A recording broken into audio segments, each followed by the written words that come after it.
शांति। आज 17/12/2023 के अव्यक्त महावाक्य हैं जो रिवाइज कोर्स है 6397 के। आज की मुरली का मुख्य टाइटल है कि शिव जयंती की गिफ्ट। मेहनत को छोड़ मोहब्बत के झूले में झूलो। क्या है मुरली का मुख्य टाइटल आज का? कि शिव जयंती की गिफ्ट है कि मेहनत को छोड़ मोहब्बत के झूले में झूलो। आज स्वयं शिव पिता अपने चारों ओर के आए हुए बच्चों से अपनी जयंती मनाने आए हैं। कितना बच्चों को भाग्य है जो स्वयं बाप मिलने और मनाने आए हैं। दुनिया वाले तो पुकारते रहते हैं, आओ कब आएंगे, किस रूप में आएंगे, आह्वान करते रहते हैं, और आप बच्चों से स्वयं बाप मनाने के लिए आए हैं। ऐसा विचित्र दृश्य कभी स्वप्न में भी नहीं सोचा होगा, लेकिन आज साकार रूप में मनाने के लिए भाग भाग कर पहुँच गए हो। बाप भी चारों ओर के बच्चों को देख हर्षित होते हैं। वह शालिग्राम बच्चे, वह साकार स्वरूपधारी होवनहार फरिश्ता सो देवता बच्चे, वह भक्त बच्चों और आप ज्ञानित्व आत्मा बच्चों में कितना अंतर है। भगत भावना का अल्पकाल का फल पाकर खुश हो जाते हैं, वाह वाह के गीत गाते रहते हैं, और आप ज्ञानित्व आत्माएं बच्चे थोड़ा सा अल्पकाल का फल नहीं पाते, लेकिन बाप से पूरा वर्षे के अधिकारी बन जाते हो। तो भक्त आत्माएं और ज्ञानित्व आत्मा बच्चों में कितना अंतर है। मनाते भक्त भी हैं और मनाने आप भी आए हैं, लेकिन मनाने में कितना अंतर है। शिव जयंती मनाने आए हो ना, भाग भाग कर आए हैं। कोई अमेरिका से, कोई लंदन से, कोई ऑस्ट्रेलिया से, कोई एशिया से, कितना स्नेह से आकर पहुँचे हैं। तो बाप दादा बाप की जयंती के साथ बच्चों की जयंती भी है, तो बाप के साथ बच्चों की भी जयंती की मुबारक हो, मुबारक हो, मुबारक हो। क्योंकि अकेला बाप इस साकार दुनिया में सिवाय बच्चों के कोई भी कार्य नहीं कर सकता। इतना बच्चों से प्यार है, अकेला कर नहीं सकता। पहले बच्चों को निमित्त बनाने, फिर बैकबोन होकर व कंबाइंड होकर करावनहार होकर निमित्त बच्चों से कार्य कराते हैं। साकार दुनिया में अकेला बच्चों के बिना नहीं पसंद करता। निराकारी दुनिया में तो आप बच्चे बाप को अकेला छोड़कर चले जाते हो, बाप की आज्ञा से ही जाते हो। लेकिन साकार दुनिया में बाप बच्चों के बिना रह नहीं सकते। बच्चे जरूर साथ चाहिए। बच्चों का भी वायदा है, साथ रहेंगे, साथ चलेंगे, सिर्फ निराकारी दुनिया तक। बाप दादा देख रहे थे कि सभी बच्चों को बाप की जयंती मनाने का कितना उमंग उत्साह है। तो बाप भी देखो बच्चों की स्नेह में आपके साथ साकार शरीर का लोन लेकर पहुंच गए हैं। इसको कहते हैं अलौकिक प्यार। बच्चे बाप के बिना नहीं रह सकते और बाप बच्चों के बिना नहीं रह सकते। प्यार भी अति है और फिर न्यारे भी अति हैं, इसलिए बाप की महिमा ही है न्यारा और प्यारा। बच्चे बाप के लिए बहुत प्रकार के गिफ्ट, चाहे कार्ड, चाहे कोई चीज़ें, चाहे दिल के उमंग के पत्र, जो भी लाए, बाप के पास आज के दिन वतन में सब गिफ्ट का म्यूज़ियम लगा हुआ है। आपका म्यूज़ियम है सेवा का और बाप का म्यूज़ियम है स्नेह का। तो जो भी सभी लाए हैं वह भेजे हैं, सबका स्नेह संपन्न गिफ्ट बाप के पास अभी भी म्यूज़ियम में लगा हुआ है, जिन्हों को देख देख बाप हर्षाते रहते हैं।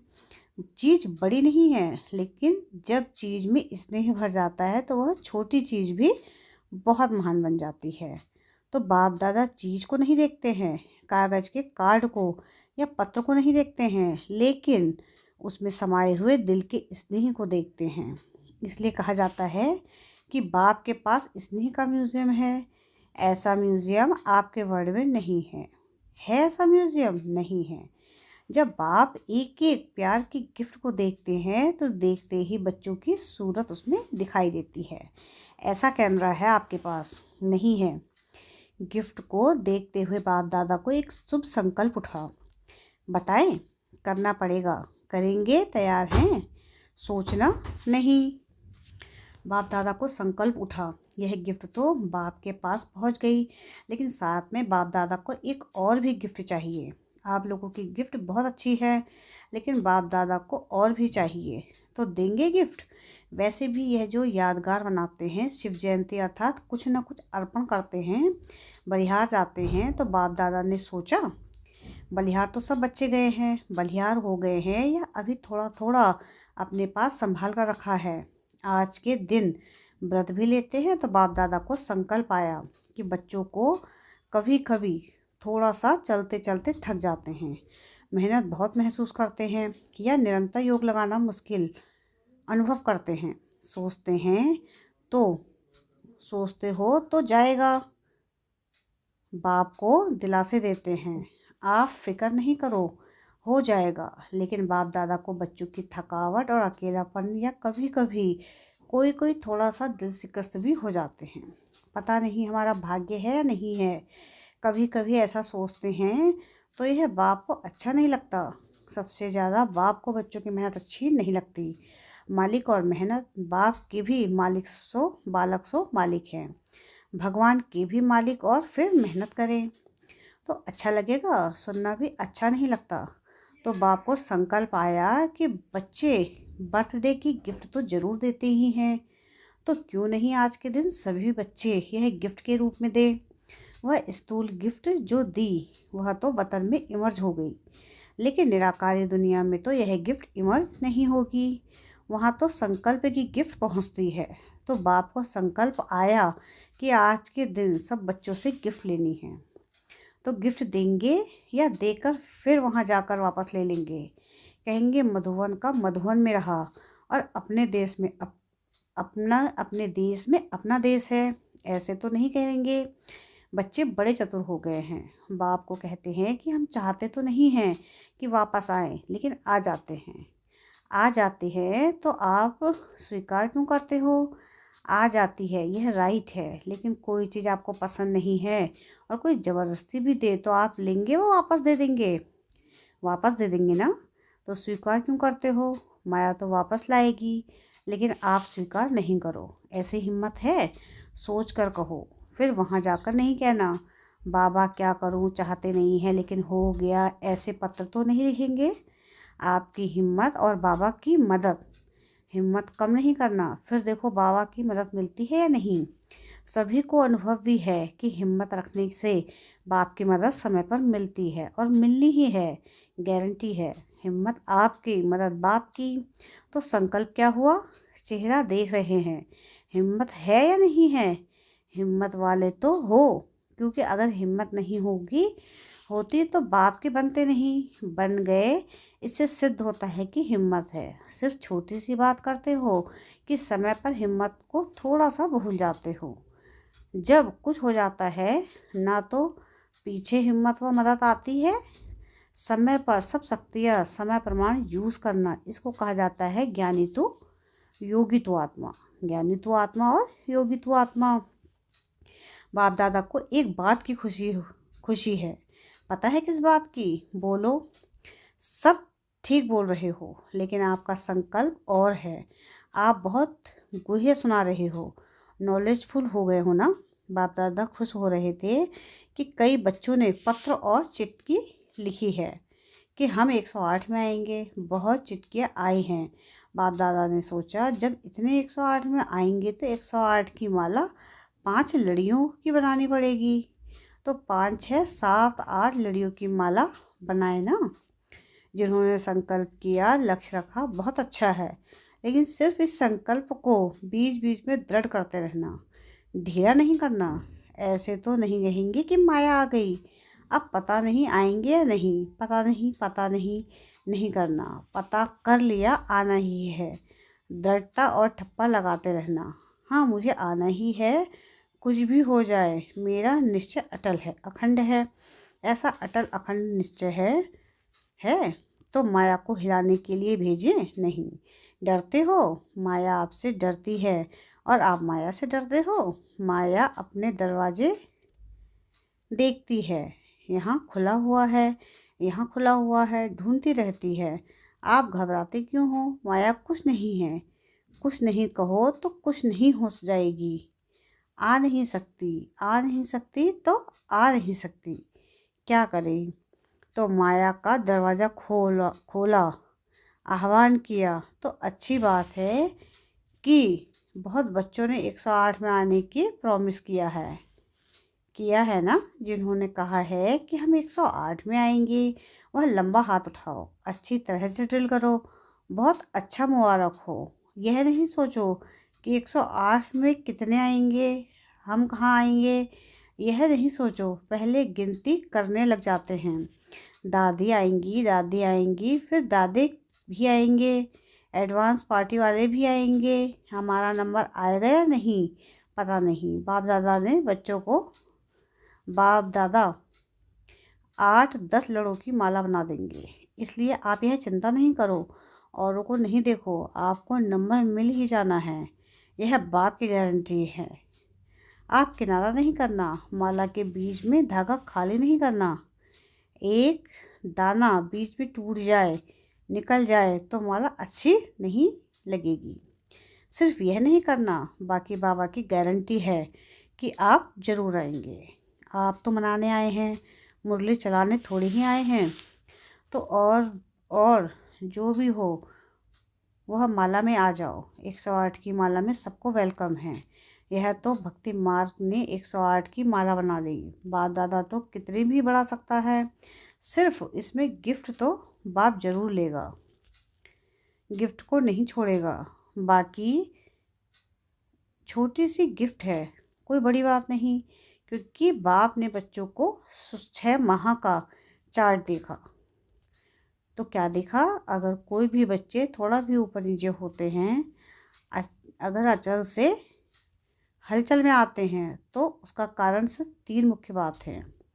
वही 3 बातें भिन्न भिन्न समस्या और परिस्थिति बनकर आती हैं। वह 3 बातें क्या हैं कि अशुभ व व्यर्थ सोचना, अशुभ व व्यर्थ बोलना और अशुभ व व्यर्थ करना। सोचना, बोलना और करना, इसमें टाइम वेस्ट बहुत होता है। अभी विकर्म कम होते हैं, व्यर्थ ज़्यादा होते हैं। व्यर्थ का तूफान हिला देता है, और पहले सोच में आता है, फिर बोल में आता है, फिर कर्म में आता है, और रिजल्ट में देखा तो किसी का बोल और कर्म में नहीं आता, लेकिन सोचने में बहुत आता है। तो समय बनाने का है, वह सोचने में बीत जाता है। तो बाप दादा आज यह 3 बातें, सोचना, बोलना और करना, इसकी गिफ्ट सभी से लेने चाहते हैं। कोई है तैयार है? जिन्होंने दे दी है वह हाथ उठाओ। हाथ का वीडियो अच्छी तरह से एक साइड का निकालो। बड़ा हाथ उठाओ, ड्रिल नहीं करते हो इसलिए मोटे हो जाते हो। अच्छा, सभी ने है दे दिया, वापस नहीं लेना। यह नहीं कह रहा कि मुंह से निकल गया क्या करें, मुंह पर दृढ़ संकल्प का बटन लगा दो। दृढ़ संकल्प का बटन हो तो है ना, क्योंकि बाप दादा को बच्चों से प्यार है ना, तो प्यार की निशानी है। बाप दादा साकार में आकर इनको कुछ बोले, लेकिन अब तो आकारी निराकारी है। कुछ सभी मेहनत से दूर मोहब्बत के झूले में झूलते रहो। जब मोहब्बत के झूले में झूलते रहेंगे तो मेहनत समाप्त हो जाएगी। मेहनत को खत्म करे नहीं सोचो, सिर्फ मोहब्बत के झूले में बैठ जाओ। मेहनत आप ही छूट जाएगी। छोड़ने की कोशिश नहीं करो, बैठने की, झूलने की कोशिश करो। शिव जयंती अर्थात बच्चों की मेहनत समाप्त की जयंती, ठीक है ना। बाप को भी बच्चों पर फेथ है। पता नहीं कोई किरारा कर लेते हैं, जो बाप को भी पता नहीं पड़ता। छत्र छाया के अंदर बैठे रहो। ब्राह्मण जीवन का अर्थ ही है झूलना, माया में नहीं। माया भी झुलाती है। अमृत वेले देखो, माया ऐसे झुलाती है जो सूक्ष्म वतन में आने के बजाय, निराकारी दुनिया में आने के बजाय निद्रा लोक में चले जाते हैं। कहते हैं कि योग डबल लाइट बनाता है, लेकिन माया भारी हो जाता है, माथा भारी हो जाता है। तो माया भी झूला झुलाती है, लेकिन माया के झूले में नहीं झूलना। आधा कल्प तो माया के झूले में खूब झूल कर देखा है ना, क्या मिला कुछ? थक गए ना? अभी अतीन्द्रिय सुख के झूले में झूलो, खुशी के झूले में झूलो, शक्तियों की अनुभूति के झूले में झूलो। इतने झूले आपको मिले हैं जो आपके प्रिंसेस को भी नहीं होंगे। चाहे जिस झूले में झूलो, अभी प्रेम के झूले में झूलो, अभी आनंद के झूले में झूलो, अभी ज्ञान के झूले में झूलो। कितने झूले हैं, अनगिनत। तो झूले से उतरो नहीं, जो लाडले होते हैं ना, तो माँ बाप यही चाहते हैं कि बच्चे का पाँव मिट्टी में नहीं पड़े, या गोदी में हो या झूले में हो या गलीचों में हो, मिट्टी में पाँव नहीं जाए, ऐसा होता है ना। तो आप कितने लाडले हो? आप जैसा लाडला कोई है? परमात्मा लाडले बच्चे अगर देह भान में आते हैं तो देह क्या है? मिट्टी है ना। देह को क्या कहते हैं? मिट्टी। मिट्टी में मिल जाएगी। तो यह मिट्टी है ना, मिट्टी में पाँव क्यों रखते हो? मिट्टी अच्छी लगती है। कई बच्चों को मिट्टी अच्छी लगती है, कई मिट्टी खाते भी हैं, लेकिन आप नहीं खाना, पाँव भी नहीं रखो। संकल्प आना अर्थात पाँव रखना, संकल्प में भी देहभान नहीं आवे। सोचो, याद रखो कि हम कितने लाडले हैं। किसके लाडले हैं? सतयुग में भी परमात्मा लाडले नहीं होंगे, शिव आत्माओं के लाडले होंगे। लेकिन इस समय परमात्मा बाप के लाडले हो। तो बच्चों ने मेहनत के साथ गिफ्ट दी, इसलिए बाप दादा उसकी थैंक्स करते हैं। शुक्रिया, धन्यवाद। अच्छा, चारों ओर के अति अति भाग्यवान बच्चे जो स्वयं शिव बाबा से शिव जयंती मना रहे हैं। ऐसे पदम गुना तो क्या, लेकिन जितना भी ज़्यादा से ज़्यादा कहो वह भी थोड़ा है। ऐसे महान भाग्यवान आत्माएं, सदा बाप की आज्ञा पर हर कदम रखने वाले बाप के स्नेही और समीप आत्माएं, सदा मालिकपन के अचल आसन निवासी, सो भविष्य सिंहासन निवासी श्रेष्ठ आत्माओं को सदा बाप के साथ साथ मौत से मोहब्बत के झूले में झूलते हुए साथ चलने वाले ऐसे बाप दादा के साथी बच्चों को बाप दादा का बर्थडे की मुबारक और याद प्यार स्वीकार हो। बाप का सभी मालिकों को नमस्ते। वरदान है आज की मुरली का कि ब्राह्मण जीवन में सदा मेहनत से मुक्त रहने वाले सर्व प्राप्ति संपन्न भाव। इस ब्राह्मण जीवन में दाता, विधाता और वरदाता तीनों संबंध में इतने संपन्न बन जाते हो जो बिना मेहनत रूहानी मौज में रह सकते हो। बाप को दाता के रूप में याद करो तो रूहानी अधिकारीपन का नशा रहेगा। शिक्षक के रूप में याद करो तो गॉडली स्टूडेंट हूँ, इस भाग्य का नशा रहेगा। और सद्गुरु हर कदम में वरदानों से चला रहा है, हर कर्म में श्रेष्ठ मत वरदाता का वरदान है। ऐसे सर्व प्राप्तियों से संपन्न रहो तो मेहनत से मुक्त हो जाएंगी। स्लोगन है आज की मुरली का कि बुद्धि का हल्कापन व महीनता ही सबसे सुंदर पर्सनैलिटी है। क्या है स्लोगन आज का? बुद्धि का हल्कापन व महीनता ही सबसे सुंदर पर्सनैलिटी है। अच्छा, ओम शांति।